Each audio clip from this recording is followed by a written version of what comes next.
जय हिंद दोस्तों। हम समाज में फैली ऊंच नीच, भेदभाव, जातिवाद, अनइक्वल ट्रीटमेंट, इन सब पर बात तो करते हैं, लेकिन वो बात सिर्फ कोरी बात बनकर ही रह जाती है। वो हम बात इसलिए करते हैं क्योंकि इस सिस्टम से हमें फायदा चाहिए, और जब हमें वो फायदा मिल जाता है तो वो बातें सिर्फ किताब के पन्नों में बनकर ही रह जाती हैं। Yes, reservation is one of the topic of discussion here. आज रिजर्वेशन की मलाई जिसने खा ली वो अपने समाज के लिए खुद कुछ नहीं करता, सिर्फ अपने लिए करता है। तो आज आरक्षण पर बात करनी जरूरी है। Reservation is killing dreams.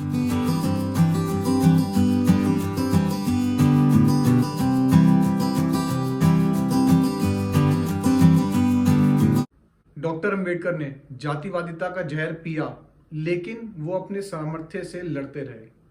वो चाहते थे कि समाज में एकीकरण आए, और उन्होंने ये चाहा कि डिसएडवांटेज्ड ग्रुप्स को स्पेशल अपॉर्चुनिटीज मिलें, जिससे कि पिछड़ी जातियां वो आगे आएं और अपने जातीय समाज के समृद्ध करने के लिए कार्य करें।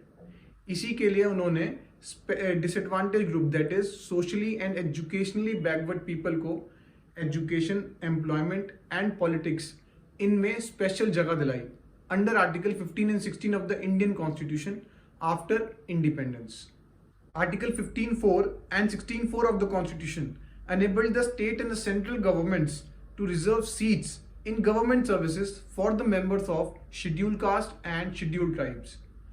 रिजर्वेशन शुरुआत में 10 साल के लिए आया था, और ये सोचा गया था कि इन 10 साल में जो लोग आगे आएंगे वो अपने समाज को भी आगे बढ़ाएंगे, लेकिन ऐसा हुआ नहीं।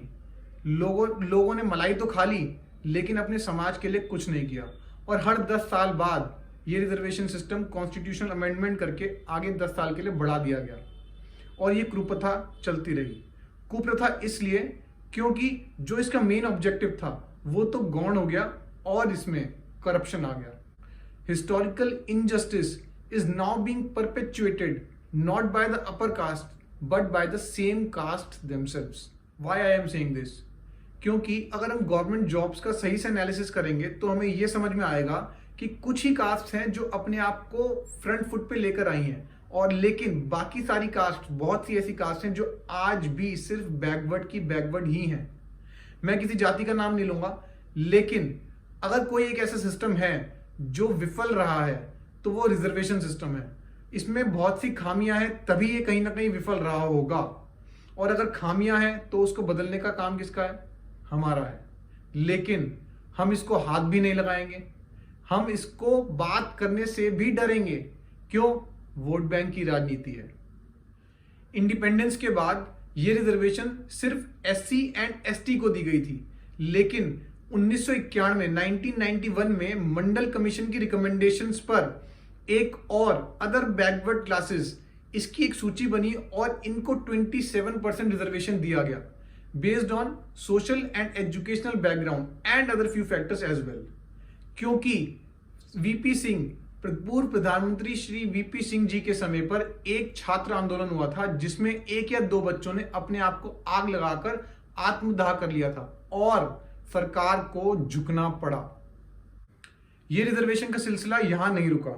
1995 में कॉन्स्टिट्यूशनल अमेंडमेंट कर रिजर्वेशन प्रमोशंस में भी दी गई।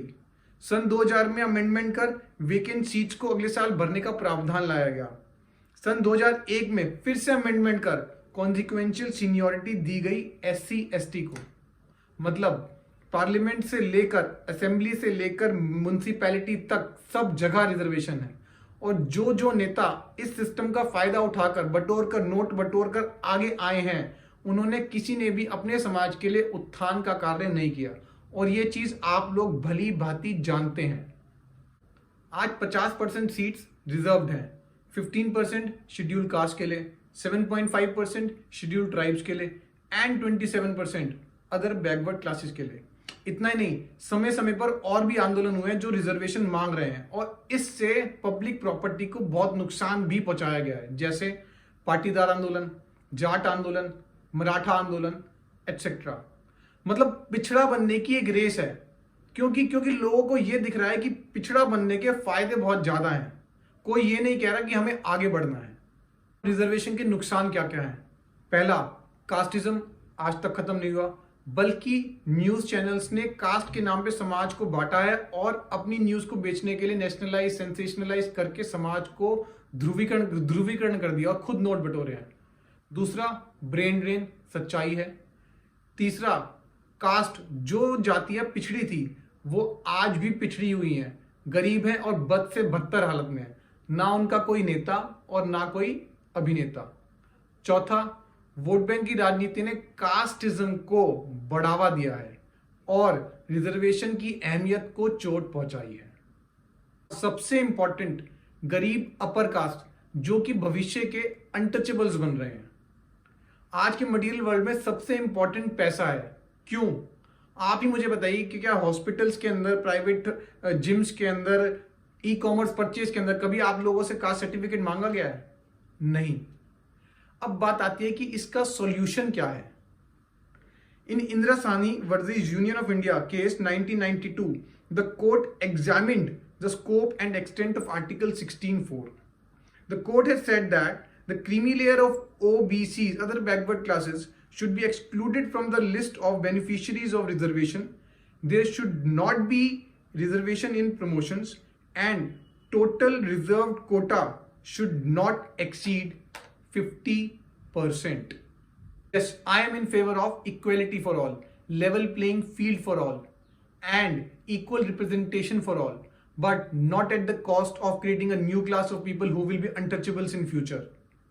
अगर कोई सिस्टम है जो कि समाज में इक्वालिटी नहीं ला पा रहा, हटाओ उसको, कोई जरूरत नहीं है ऐसे सिस्टम की। इस पर सॉल्यूशन मुझे सिर्फ एक ये दिख रहा है कि पहला, SC/ST के अंदर भी क्रीमी लेयर को लागू किया जाए, और दूसरी बात ये है कि रिजर्वेशन में जो परसेंटेज है रिजर्व सीट्स की, उसके ऊपर पूरे भारत में फिर से एनालिसिस हो, और इसके लिए सरकार एक कमीशन बनाए जो कि वोट बैंक की राजनीति से बिल्कुल लिप्त ना हो और इसके अंदर संशोधन लेकर आए। इकोनॉमिकली बैकवर्ड क्लासेस को 10% रिजर्वेशन 2019 में दी गई, और जो कि एक बहुत अच्छा स्टेप है। क्यों? क्योंकि पैसे की कमी जाति देख के नहीं आती। एक और स्टेप ये है कि एक बार रिजर्वेशन का बेनिफिट लेने के बाद आपके बच्चे उसका बेनिफिट नहीं ले सकते, क्योंकि हो यही रहा है, अफसर ने मलाई खाई और आज की डेट में उसके बच्चे भी मलाई खा रहे हैं। नेक्स्ट, मेरिट होने के बाद भी आपको बाहर ना फेंका जाए, इसकी जिम्मेवारी सरकार की है। और अब बहुत सारे संशोधन हैं जो कि जरूरी हैं, और वो तभी आएंगे जब इस टॉपिक पर बात होगी, खुल के बात होगी, डरे बिना बात होगी। आई होप आपको मेरी ये वीडियो अच्छी लगी होगी, और आपके रिजर्वेशन के ऊपर क्या व्यूज हैं वो प्लीज मुझे नीचे कमेंट सेक्शन के अंदर बताइए। Please like, share and subscribe my channel. Thank you. जय हिंद।